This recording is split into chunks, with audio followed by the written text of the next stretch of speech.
పిఠాపురం పట్టణం దత్తనగర్లో ఉన్న శ్రీ లక్ష్మీ గణపతి ఆలయంలో గణపతి నవరాత్రి మహోత్సవాలు ఘనంగా ముగిశాయి. ఉత్సవాలు చివరి రోజున గణపతి స్వామి వారికి ప్రత్యేక అభిషేకాలు నిర్వహించారు. మైసూర్ దత్తపీఠం ఉత్తరాధికారి దత్త విజయానంద తీర్థ స్వామీజీ శ్రీ లక్ష్మీ గణపతి ఆలయానికి విచ్చేసి ప్రత్యేక పూజలు నిర్వహించారు. అదేవిధంగా మహాపూర్ణాహుతి కార్యక్రమం అత్యంత వైభవంగా వేద పండితులు నిర్వహించారు.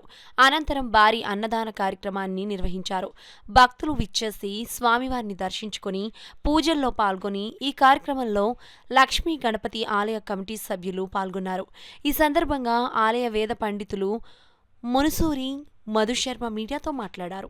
ఆలయంలో గత 10 రోజులుగా స్వామివారికి నిత్యము అర్చన, అభిషేకము, లక్ష్మీ గణపతి హోమము భక్తులచే జరిపించబడుతూ ఉన్నది.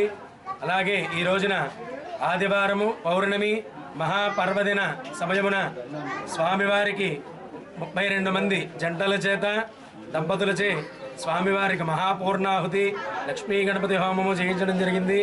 ఆ తరువాత స్వామివారికి ప్రసాదం చేసినటువంటి అన్నప్రసాదం అంతా కూడా భక్తులకి మహా అన్నదానం ఇక్కడ చేయడం జరిగింది.